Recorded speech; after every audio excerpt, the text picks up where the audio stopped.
Palavra da Verdade, com Hernandes Dias Lopes. Estamos expondo aqui o livro de Amós e hoje vamos trabalhar o texto de Amós 5, versos 14 a 27. Peço que você abra sua Bíblia no texto. Amós 5, 14 a 27.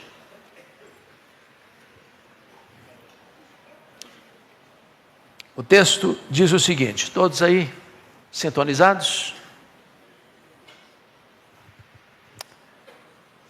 Buscai o bem e não o mal, para que vivais, e assim o Senhor, o Deus dos exércitos, estará convosco, como dizeis. Aborrecei o mal e amai o bem, e estabelecei na porta o juízo. Talvez o Senhor, o Deus dos exércitos, se compadeça do restante de José. Portanto, assim diz o Senhor Deus dos exércitos: em todas as praças haverá pranto, e em todas as ruas dirão ai, ai, e ao lavrador chamarão para o pranto, e para os choros que sabem prantear. Em todas as vinhas haverá pranto, porque passarei pelo meio de ti, diz o Senhor. Ai de vós que desejais o dia do Senhor. Para que desejais vós o dia do Senhor? É dia de trevas e não de luz? Como se um homem fugisse de diante do leão e se encontrasse com ele o urso, ou como se entrando em casa, encostando a mão à parede, fosse mordido de uma cobra. Não será, pois, o dia do Senhor trevas e não luz? Não será completa escuridão sem nenhuma claridade? Aborreço, desprezo as vossas festas, e com as vossas assembleias solenes não tenho nenhum prazer. E ainda que me ofereçais holocaustos e vossas ofertas de manjares, não me agradarei deles, nem atentarei para as ofertas pacíficas de vossos animais cevados. Afasta de mim o estrépito dos teus cânticos, porque não ouvirei as melodias das tuas liras. Antes corra o juízo como as águas, e a justiça como o ribeiro perene. Apresentastes-me vós sacrifício e ofertas de manjares no deserto por 40 anos, ó casa de Israel. Sim, levaste Sicute, vosso rei, Quium, vossa imagem, e o vosso Deus estrela, que fizestes para vós mesmos. Por isso vos desterrarei para além de Damasco, diz o Senhor, cujo nome é Deus dos exércitos. Meus irmãos, eu quero conversar então com vocês nesta manhã sobre o tema: quando a religião perde o seu poder. Quando a religião perde o seu poder.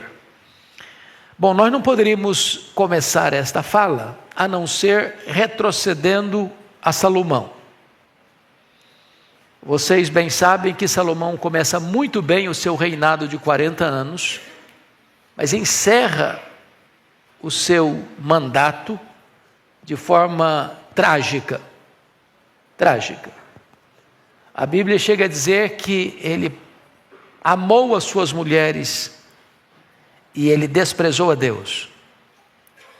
Ele que teve o privilégio de erigir o templo de Jerusalém, constrói capelas aos deuses pagãos. Ele que havia conclamado a nação a adorar o Deus vivo e verdadeiro, agora se prostra diante de ídolos no final da sua vida.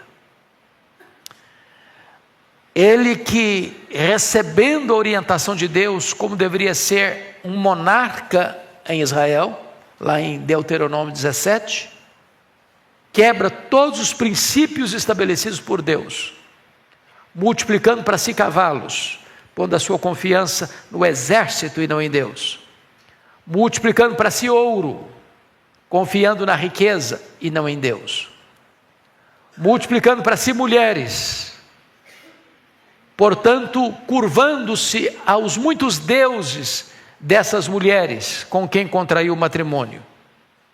Ainda mais, ele viveu opulentamente, nababescamente, no luxo, no fausto, na riqueza, mas impôs ao seu povo impostos abusivos. Se não bastasse isso, ele ainda estabeleceu escravidão e colocou feitores de escravos para arrancar dos braços cansados desses escravos o produto da sua riqueza. É um rei rico e um povo pobre. Se não bastasse isso, ele não preparou o seu sucessor. Seu filho Roboão, herdeiro do trono, nasceu 1 ano antes de Salomão assumir o poder. Portanto, o menino viveu e cresceu no fausto, no luxo, na fartura, na riqueza, na exuberância, e não estava preparado para governar. Quando Salomão morre, em 931 a.C., Roboão assume o governo e vai meter os pés pelas mãos. Foi a oportunidade do povo reivindicar mudança da política econômica. Foi o tempo do povo reivindicar alívio dos tributos e impostos. O povo não aguentava mais pagar a conta. Vocês muito bem sabem disso. Não tem almoço de graça. Se alguém está comendo de graça, alguém está pagando. Para o governo ter luxos exorbitantes, alguém está pagando a conta. Para os governantes viverem nababescamente, alguém está ralando. Então, quando reivindicaram de Roboão alívio dos impostos, insensatamente ele disse: eu vou aumentar os impostos. Eu vou tornar a vida de vocês ainda mais difícil, mais amarga.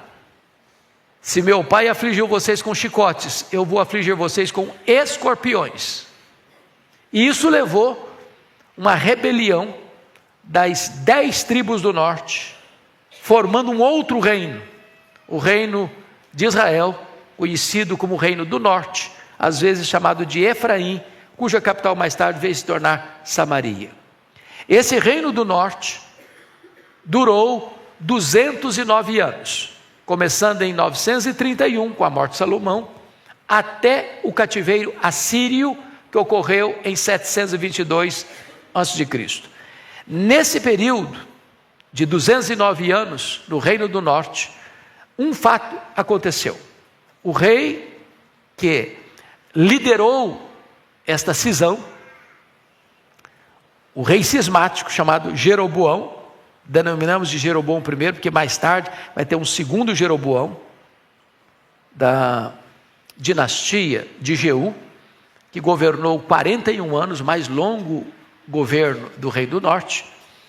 Ele, ao assumir o governo, e aí está muito ligado ao que nós estamos lendo, ele tomou uma decisão, não permitindo os seus súditos irem a Jerusalém, porque as 2 tribos, Judá e Benjamim, a sede era Jerusalém, o templo estava em Jerusalém, as festas eram em Jerusalém, os sacrifícios eram em Jerusalém, tudo estava centralizado no templo de Jerusalém. O que é que ele fez? Ele disse para os seus súditos: eu vou criar novos templos. Vou colocar um em Dan, no norte, vou colocar outro templo em Betel, no sul. Vou criar uma nova divindade. Fabricou 2 bezerros de ouro, colocou um em Dan, outro em Betel.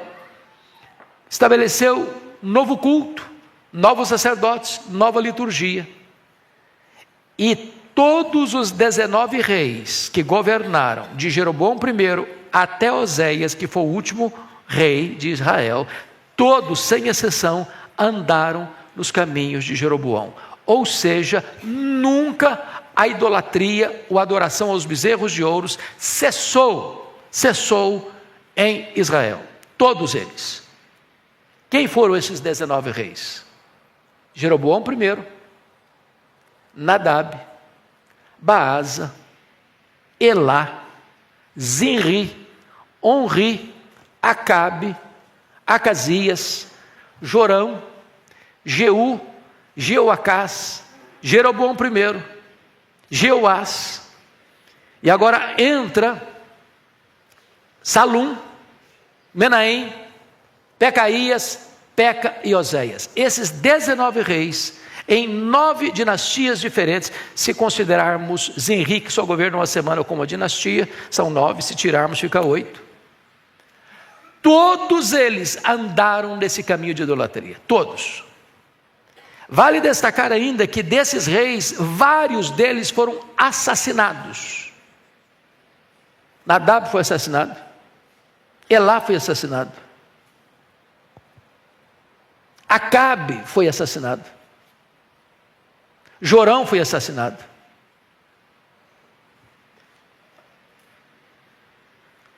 O outro que estava próximo lá do governo, o Pecaías, Pecaías foi assassinado por Peca, o Peca foi assassinado por Oséias. Portanto, eu estou falando de 19 anos, de um reino, de um período que houve conspiração política, traições, tramas, derramamento de sangue no palácio. Ou seja, a morte de Salomão, ou melhor dizendo, as más escolhas de Salomão empurrou a nação de Israel para um abismo político, moral, religioso e econômico. Então, esse é o pano de fundo que precisamos para entender o texto que acabamos de ler. Notem vocês que eles divorciaram a religião da ortodoxia. Divorciaram a ortodoxia da piedade. Divorciaram o credo da conduta. E no capítulo 4, nós vimos o que ele disse no versículo 4: vinde a Betel e transgredi, a Gilgal e multiplicai as transgressões. Você percebe, capítulo 5, verso 5: porém não busqueis a Betel, nem venhais a Gilgal, nem passeis a Berseba, porque Gilgal certamente será levada cativa e Betel será desfeita em nada. O que está acontecendo aqui? Esses locais, biblicamente, são locais muito importantes. Betel é o lugar da manifestação de Deus a Jacó. Foi chamado de casa de Deus, porta do céu. Mas agora Betel é o centro de um culto idólatra. Lá não tem Deus, lá tem um bezerro de ouro.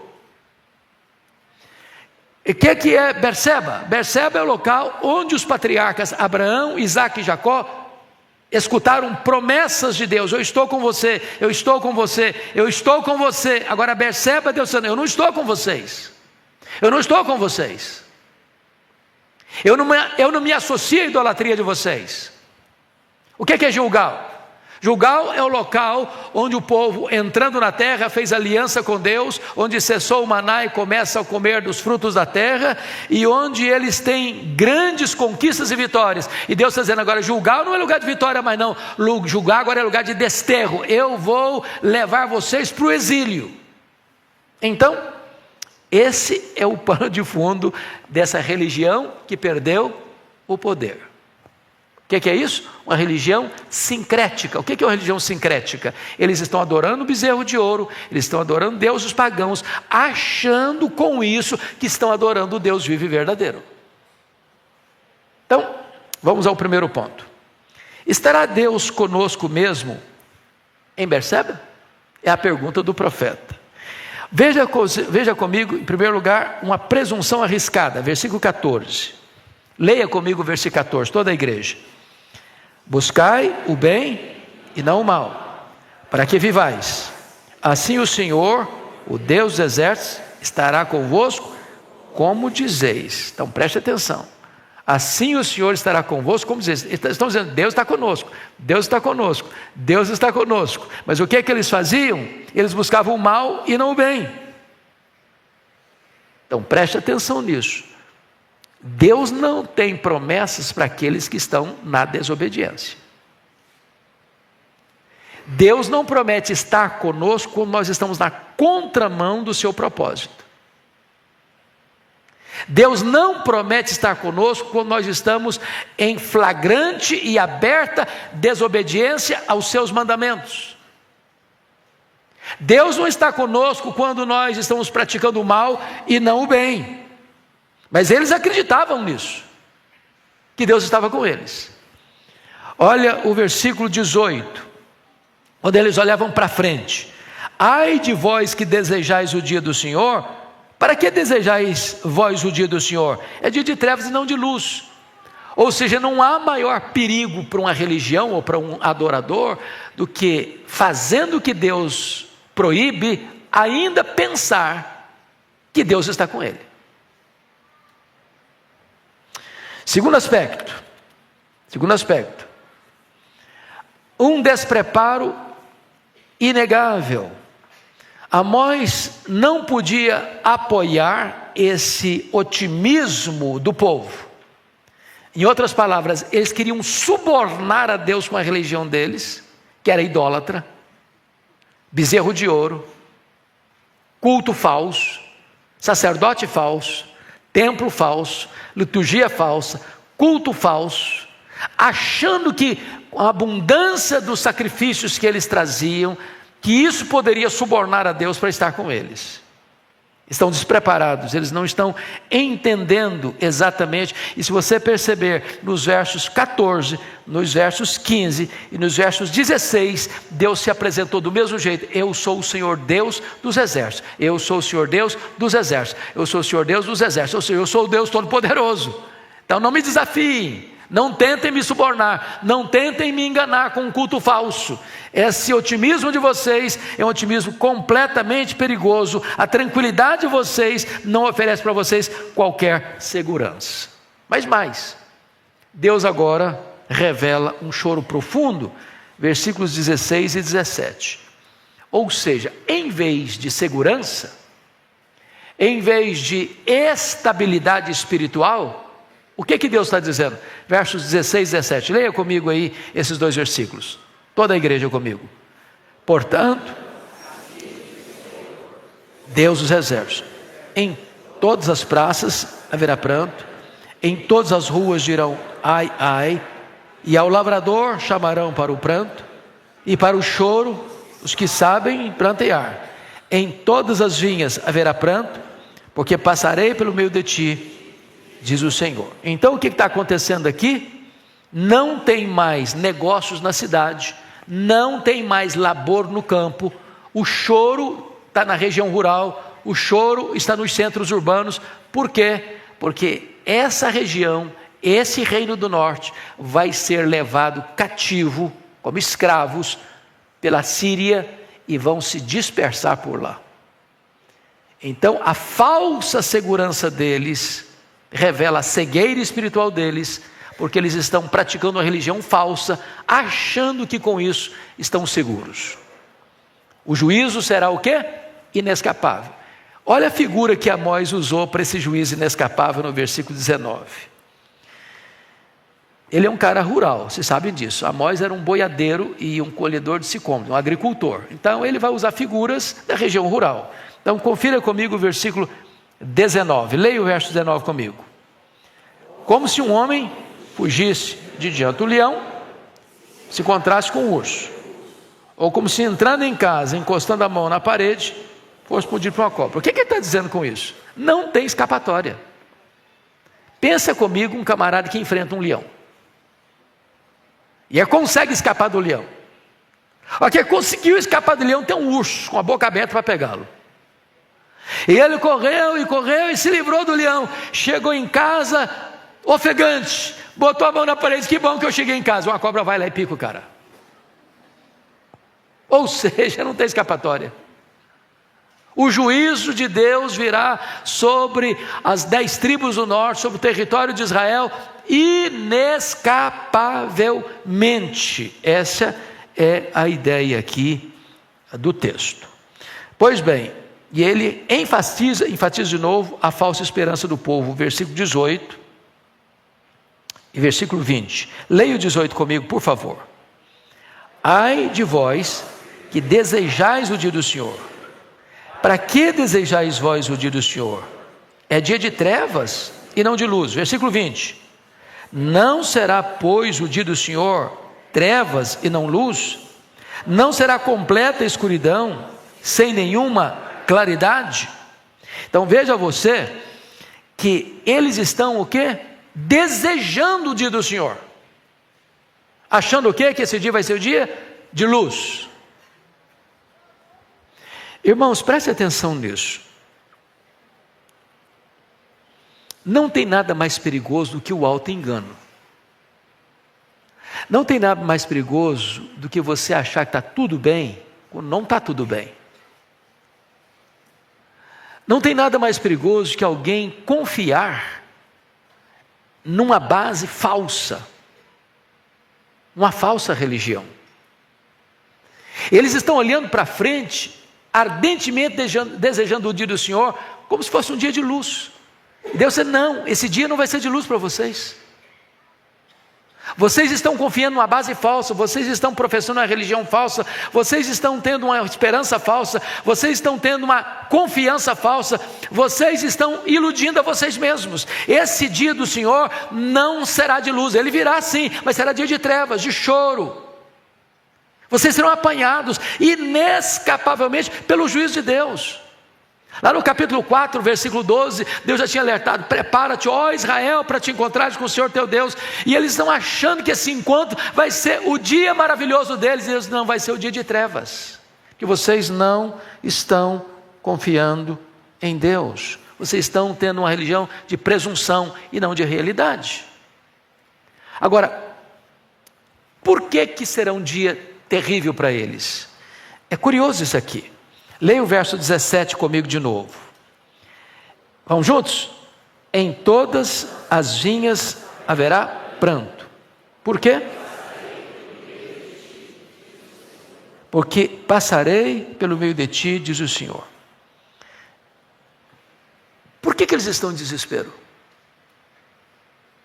Não é porque o inimigo passará, porque eu passarei. Eu passarei pelo meio de ti, diz o Senhor. Então preste atenção nisso.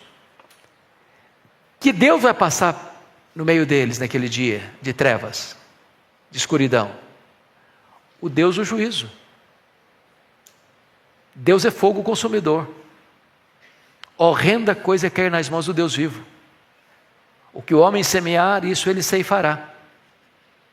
Eles viveram 209 anos numa desobediência, a despeito das muitas exortações de Deus, dos profetas que Deus levantou para exortá-los, para corrigi-los, dentre eles Amós, Miqueias, Elias, Eliseu, homens de Deus que pregaram, homens de Deus que proclamaram, homens de Deus que chamaram arrependimento, homens de Deus que mostraram que aquela religião deles era falsa, e eles reincidentemente permaneceram no erro.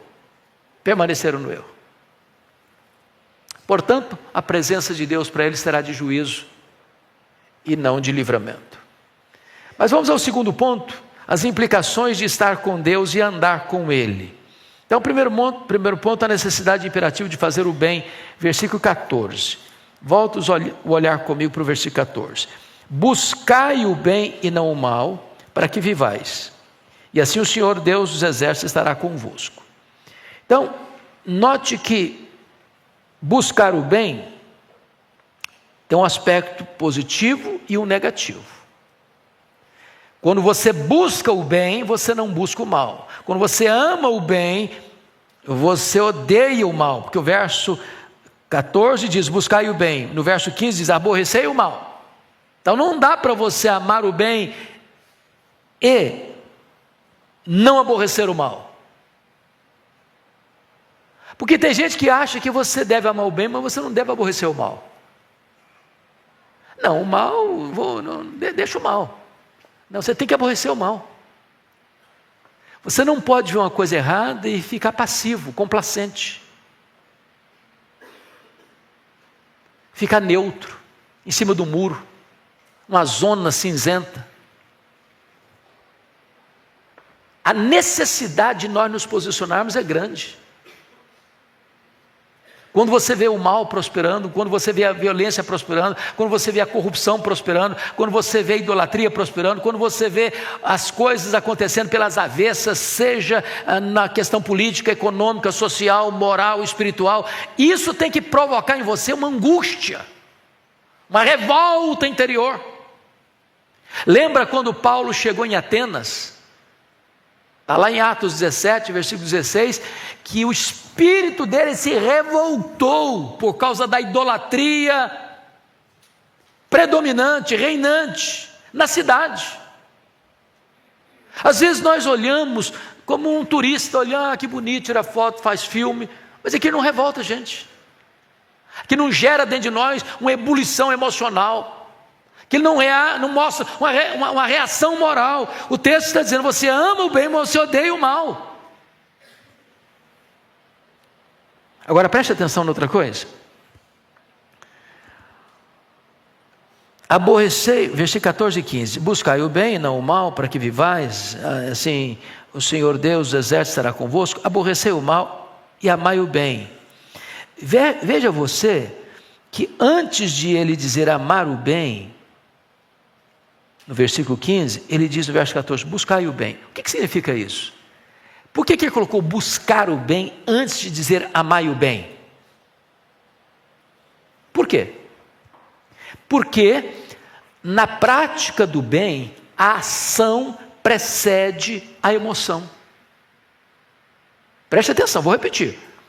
Na prática do bem, a ação precede a emoção. Primeiro você faz, depois você sente. Você não tem que sentir nada para fazer o que é certo, não, faça o certo, ainda que você não sinta nada.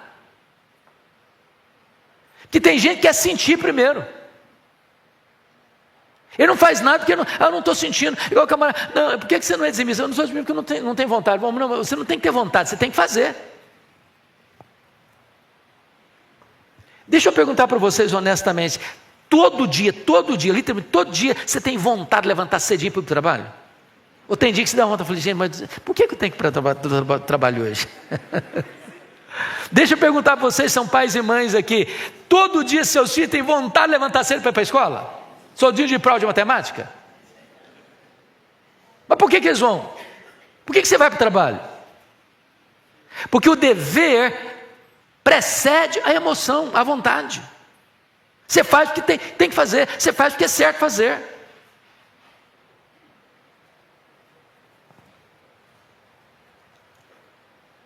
Não espere você ter vontade para fazer, faça e você terá vontade. Primeiro você pratica o bem, depois você ama o bem.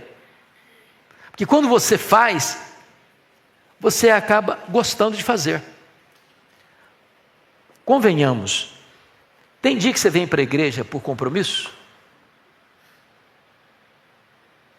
Ou todo dia você está assim, hiper motivado?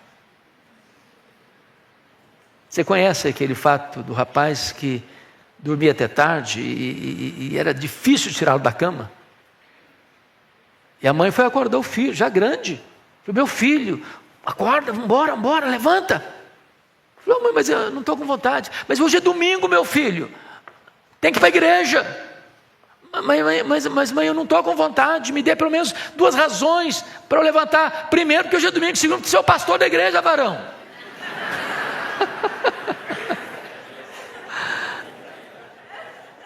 Então faça, depois você vai ter vontade. Eu já vim algumas vezes para a igreja, irmãos, que o meu corpo estava dizendo, não vá, hoje fica, descansa, vai dormir mais cedo. Aí você vem, nesses dias é que Deus te renova mais ainda. Nesse dia Deus dá um banho de renovo físico, emocional, espiritual. Faça, e depois vem à vontade. Primeiro você busca o bem, depois você ama o bem. Terceiro, a prática do bem implica em mudança do tecido social. Olha o versículo 15 comigo. Leia o 15 comigo, vamos lá. Aborrecei o mal e amai o bem, e estabelecei na porta o juízo. Talvez o Senhor Deus dos exércitos se compadeça do restante de José. Então preste atenção aqui. Religião que não muda o tecido social da nação é uma falsa religião. Você sabe que o IBGE, nas suas pesquisas aí, já está dizendo que o Brasil está chegando a 30% de evangélicos. A pergunta é, temos sido o sal que coíbe a decomposição? Porque uma pessoa, às vezes, se declara evangélico, mas a vida não mudou, o comportamento não mudou, O empresário continua passando a perna nos outros. O empregado continua fazendo corpo mole e não dando o seu melhor. Nos seus negócios, as coisas não são tão limpas, não são tão claras. O político é evangélico, mas ele às vezes está envolvido nas mesmas tramas de corrupção. Então, o texto está dizendo que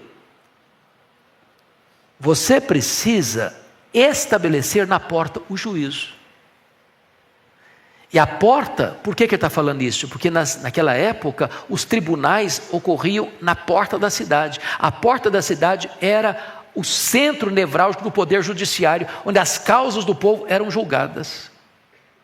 O que Deus está dizendo é que se você vai para o templo e adora e faz muita coisa e oferece muito sacrifício, e a liturgia é muito pomposa e tem muita coisa acontecendo, mas lá não se exerce justiça, lá não se faz justiça, lá o oprimido acontece, a opressão acontece, lá a corrupção acontece, esse culto aqui não vale nada para Deus. Deus está mais interessado que aconteça justiça na rua do que aconteça cânticos no templo.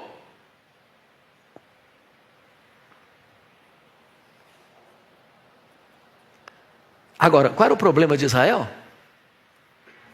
Só volta um pouquinho aí, capítulo 2, versículo 6. Olha o que acontecia. Leia comigo, por favor, 2:6, toda a igreja. Vamos juntos? Assim diz o Senhor: por 3 transgressões de Israel, e por 4 não sustarei o castigo, porque os juízes vendem o justo por dinheiro, e condenam o necessitado por um par de sandálias. Ou seja, o poder judiciário de Israel estava rendido à corrupção. Eles tinham um lado. Você sabe que o símbolo da justiça, que está lá na frente do nosso tribunal maior da nação, é uma mulher com os olhos vendados, uma balança na mão. Por que com os olhos vendados? Porque o juiz não julga pela capa do processo, mas pelos autos do processo. Ele não pode ter partido, ele não pode ter preferência. Esse aqui é o fulano, vou pesar a mão em cima dele. Esse aqui é o Beltrano, esse aqui vou aliviar a mão. E nós estamos assistindo isso todo dia, no Brasil e no mundo. Olha comigo o capítulo 8, por gentileza.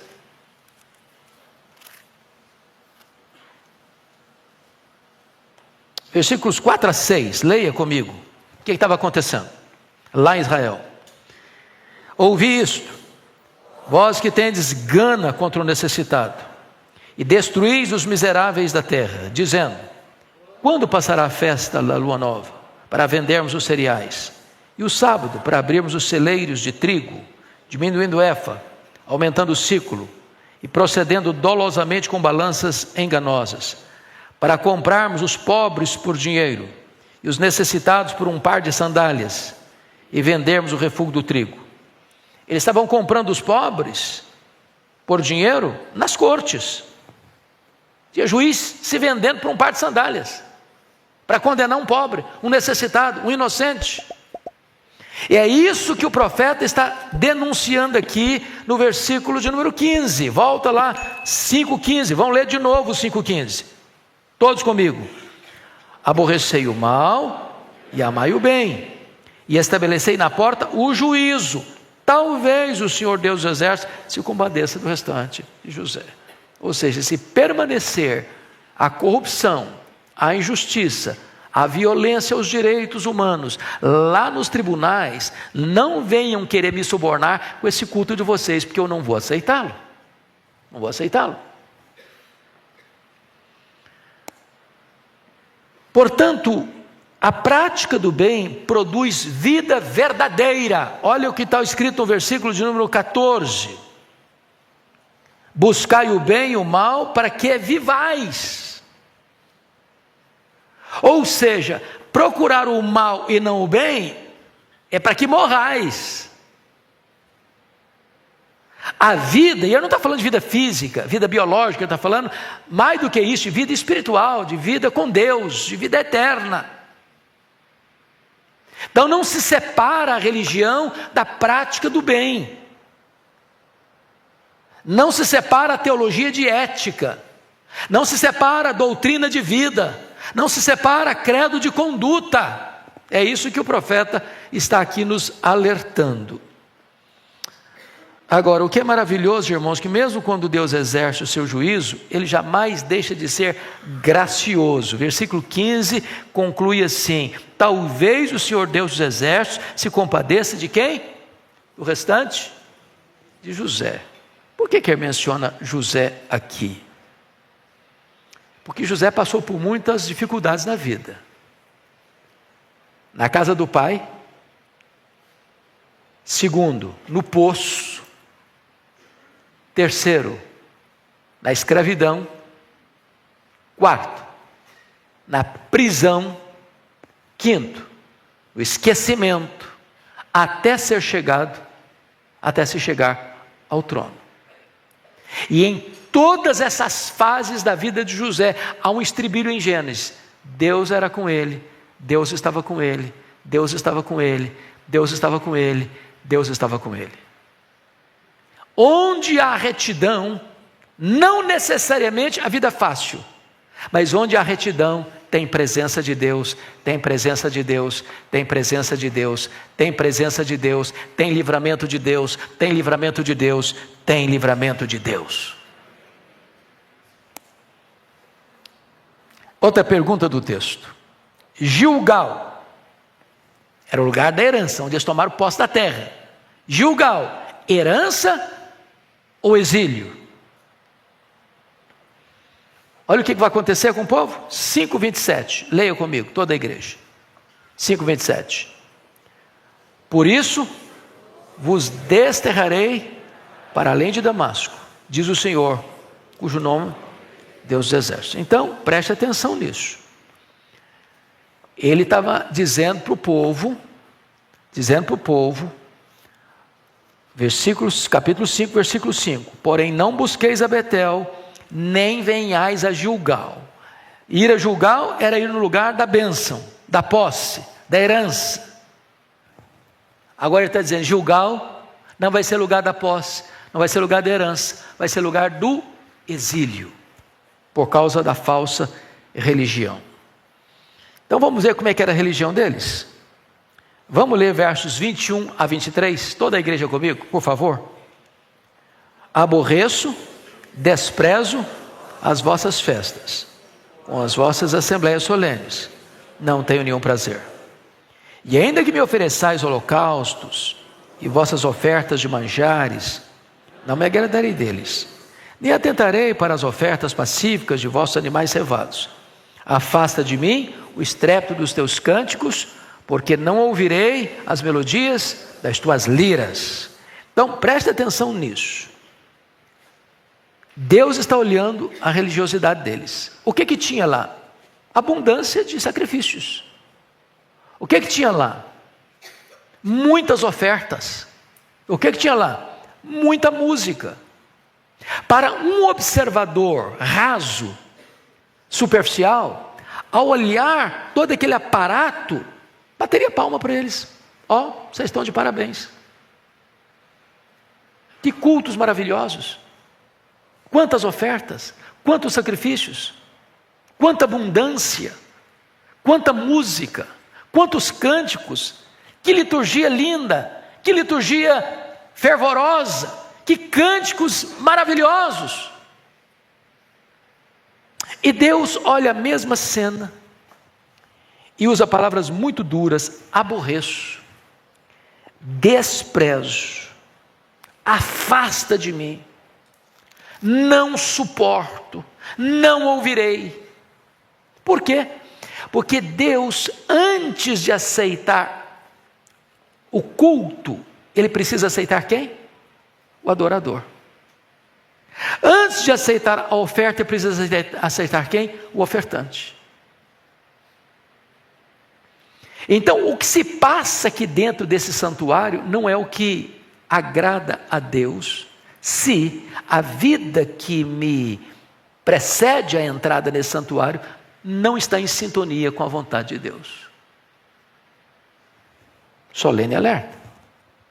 Aconteceu isso com Caim e Abel. Deus não aceitou Caim, não aceitou a oferta. Deus aceitou Abel e aceitou a oferta.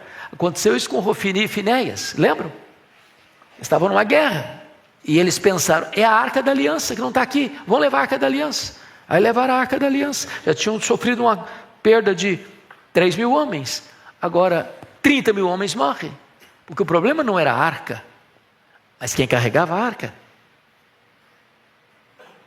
Isso aconteceu, diz a Escritura, lá no profeta Isaías, capítulo 1, Deus está dizendo, eu aborreço esses rituais de vocês. Eu aborreço porque vocês não me conhecem. O boi conhece o seu dono, mas vocês não me conhecem. Isso aconteceu lá com o profeta Malaquias, capítulo 1, versículo 10, a ponto de dizer, é melhor vocês fecharem a porta da igreja do que apresentarem para mim sacrifícios que eu abomino. Então, isso não é uma mensagem dura que Amós entregou à sua nação 700 anos antes de Cristo. Essa é uma mensagem que confronta o meu coração, o seu coração, o nosso coração. Há muita religiosidade sem nenhuma vida. Agora veja você que o desgosto de Deus tem a ver com um culto que tem empolgação, mas não tem transformação. Eu fico imaginando, irmãos, com a cena que ele mostra aqui, festas, assembleias solenes, holocaustos, ofertas de manjares, música estridente, melodias, tudo isso faz parte de uma liturgia. Tudo isso pode ser agradável. Mas o que é que precisa para que essas cerimônias todas sejam agradáveis? Que a vida do adorador esteja em sintonia com a santidade, com o projeto de Deus. Mas pior do que isso, eu vou abordar isso aqui a pouquinho, é que o problema deles é que a prática da justiça deveria preceder o ritual religioso. Veja comigo os versos 23 e 24. Vamos ler em voz alta, 23 e 24. Afasta de mim os tempos dos teus cânticos, porque não ouvirei a melodia das tuas liras. Antes, corra o juízo como as águas, e a justiça como o ribeiro perene. Então vamos entender isso aqui. Liturgicamente eles eram avivados, mas eticamente reprovados. O que é que eles tinham? Carisma. O que é que eles não tinham?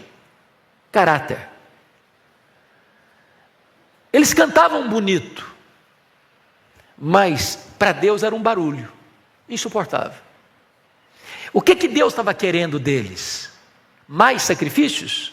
Mais holocaustos? Mais ofertas de manjares? Mais música? Não. Verso 24, antes, em vez disso, corra o juízo como as águas e a justiça como o ribeiro perene. Qual era o problema de Israel? Qual era o problema de Israel? Culto divorciado da vida. Qual era o problema de Israel? A estrutura foi montada para que os ricos ficassem mais ricos, com casas de marfins. As mulheres foram chamadas por ele, Amós, de vacas de Bazã. Se fosse hoje dava processo. Diziam para os seus maridos, dai cá e bebamos, pega mais, explora mais, rouba mais, corrompe mais, nós queremos viver nababescamente, deixa os caras ralar por lá. E lá atrás as cortes apoiando os ricos, que exploram os pobres, que aguardam uma hora para vender o refúgio do trigo, com um peso menor, por um preço maior. E eles estão amparados pelo poder judiciário para se corromperem ainda mais. E de repente, toda essa estrutura social agora vai para o templo. Agora é o culto. Agora nós vamos oferecer a Deus um culto, tá? Solene. Muita música, muito sacrifício, muito holocausto, muitas ofertas, como se pudessem subornar a Deus. O que o profeta está dizendo? Antes corra o juízo. Deus está mais interessado em que haja justiça nas cortes. Deus está mais interessado que haja justiça e honestidade nos negócios internacionais. Deus está mais interessado em que se pratique a justiça nos negócios comerciais e nas relações interpessoais do que um culto cheio de pompa no templo.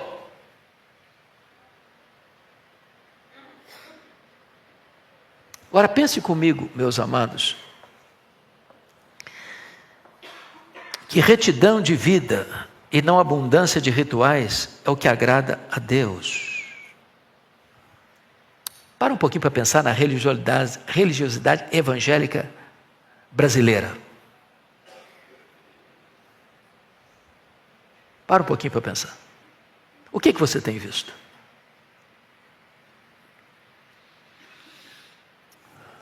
Talvez muita abundância de rituais. Muitos cultos pomposos, mas introduzindo no culto práticas que não têm apoio nas Escrituras. E você vai ver a introdução de muitas músicas na igreja que também não tem base bíblica. E você vai ver muitos rituais que, embora pomposos e agradem o gosto da freguesia, não estão biblicamente fundamentados.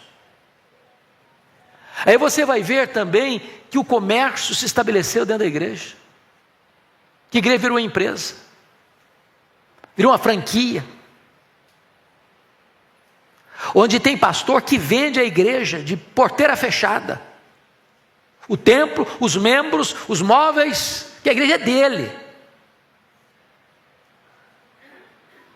onde o púlpito virou um balcão, onde o evangelho virou um produto, onde o templo virou uma praça de negócio, onde os crentes se transformaram em consumidores, e onde o objetivo de tudo é o lucro. Não é diferente de Samaria. E Deus não se impressiona com números, e Deus não se impressiona com multidões, e Deus não se impressiona com os sacrifícios abundantes. Deus quer que corra o juízo e a justiça, a verdade, a ortodoxia, a ortopraxia. Esse é o culto que agrada a Deus. Mas, me permita encerrar. O profeta termina denunciando o sincretismo religioso. O que é sincretismo religioso? A palavra sincretismo religioso significa a mistura de crenças. Por exemplo, quando uma pessoa, na melhor das intenções, sinceramente achando que está certa, pega uma imagem, seja de barro, de gesso, de pedra, de pau, de prata, de ouro, ele fabricou essa imagem, ou alguém fabricou essa imagem, ele se prostra diante dessa imagem, não diz, não estou adorando essa imagem é apenas um elo de ligação, eu estou adorando a Deus por meio dessa imagem. Isso é sincretismo. Qual era o problema de Israel? Eles achavam que estavam adorando a Deus, mas eles fizeram o que? Botar bezerro de ouro. Então o bezerro de ouro nunca deixou de ser adorado em Israel durante 209 anos, do começo ao fim desse reinado, desse reino, durante 209 anos, 19 reis, 8 dinastias, se incluísse em rei, 9 dinastias, e eles nunca abandonaram esse culto sincrético. Não, nós estamos adorando a Deus, nós estamos cantando para Deus, nós estamos fazendo ofertas para Deus, mas usando o que? Bezerro de ouro. Bezerro de ouro é o instrumento, é o mediador. Sincretismo. Olha a denúncia final do profeta, versos 25 a 27. Leia comigo, por favor. Toda a igreja. Apresentastes-me vós sacrifícios e ofertas de manjares no deserto por 40 anos, ó casa de Israel? Sim, levaste Sicute, vosso rei, Quium, vossa imagem, e o vosso Deus estrela, que fizeste para vós mesmos. Por isso vos descerrarei para além de Damasco, diz o Senhor, cujo nome é Deus dos exércitos. O que ele está dizendo? Olha, Israel, vocês se lembram dos 40 anos no deserto? Pois é, vocês caminharam pelo deserto e vocês fizeram imagens de adoração para vocês. Vocês não me adoraram nesses 40 anos que caminharam pelo deserto. Sabe o que aconteceu? Toda aquela geração que saiu do Egito, 600 mil homens, fora mulheres e crianças, em torno de 2 milhões de pessoas, todas essas pessoas morreram no deserto. Não morreu porque estava velho demais, cansado demais, doença demais. Não morreram porque Deus os puniu. E eles não entraram na terra por causa da incredulidade, ou por causa do sincretismo religioso, ou por causa da idolatria deles. E o que fizeram quando chegaram na terra? O que fizeram quando chegaram na terra? Você quer saber? Quando chegaram na terra prometida? Abra a Bíblia comigo. Juízes, livro de Juízes, capítulo 2. Capítulo 2, versos 10 a 15. Toda a igreja comigo, por gentileza. Foi também congregada a seus pais toda aquela geração. E outra geração após ele se levantou, que não conhecia o Senhor, nem tampouco as obras que fizera a Israel. Então fizeram os filhos de Israel o que era mal perante o Senhor, pois serviram aos Baalins, deixaram o Senhor, Deus de seus pais, que os tirara da terra do Egito, e foram-se após outros deuses, dentre os deuses das gentes que havia ao redor deles, os adoraram e provocaram o Senhor a ira, porquanto deixaram o Senhor e serviram a Baal e a Astarote, pelo que a ira do Senhor se acendeu contra Israel, e os deu na mão dos espoliadores, que os pilharam, os entregou na mão de seus inimigos ao redor, e não mais puderam resistir a eles. Por onde quer que saíam, a mão do Senhor era contra eles, para o seu mal, como o Senhor lhes dissera e jurara, e estavam em grande aperto. Então, veja bem, esse povo sai do Egito, onde tinha bezerro de ouro lá, fizeram bezerro de ouro no deserto, fizeram outras imagens, agora eles entram na terra prometida, a geração que nasceu no deserto entra na terra prometida, é o período de Josué, essa geração morre, agora a geração que nasce na terra, não conhece a Deus mais, eles estão adorando outros deuses, os deuses das gentes, das nações, os deuses gentílicos. Esse problema atingiu Israel ao longo da sua história. No período dos juízes, eles adorando outros deuses. Aí vem a monarquia, Saul, Davi, Salomão, e Salomão introduz outros deuses. Esse reino do norte adorou outros deuses 209 anos. Qual foi a consequência? Deus chegou um dia e disse: basta, chega. E vem o Império Assírio e domina Samaria, e leva embora esse povo para a escravidão. E mais, Sargão II, depois de levar o povo para a escravidão, trouxe outros povos para habitar nessa terra, com os poucos que ali ficaram, e formou-se um outro povo chamado samaritano, que continuou com um culto sincrético, com um templo rival em Gerizim, com deuses rivais. A idolatria se agarrou a esse povo. E aí foi a sua ruína. Isso é um alerta para nós, porque a Bíblia foi escrita para nos alertar e exortar. Qual é o culto que estamos prestando a Deus? Com que motivação nós nos apresentamos a Deus? Que Deus nos ajude, meus irmãos, a não incorrermos no risco de prestar um culto a Deus da maneira que Ele não quer. Segundo, que Deus nos livre de prestar um culto para Deus onde a nossa vida está divorciada da nossa liturgia.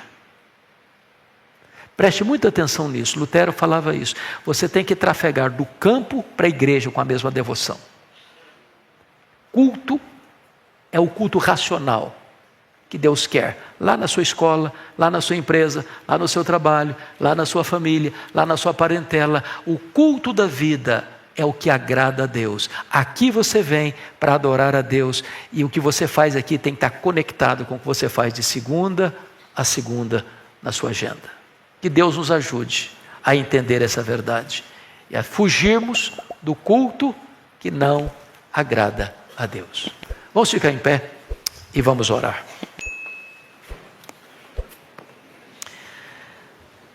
Senhor, nós te agradecemos pelo alerta da tua palavra. Nós te agradecemos porque ela não se adequa a nós, ao nosso gosto, à nossa preferência. Ela requer de nós que nos adequemos a ela. Rogamos-te, meu Deus, que tu nos livres da idolatria, do sincretismo religioso, que tu nos livres da prática da injustiça, que tu nos dês um coração quebrantado, humilde, honesto, que te adore em espírito e em verdade. Abençoa o teu povo, fortalece a tua igreja e reaviva o nosso coração, para nós te buscarmos de todo o nosso coração e te adorarmos como tu requeres ser adorado. Oramos em nome de Jesus. Amém.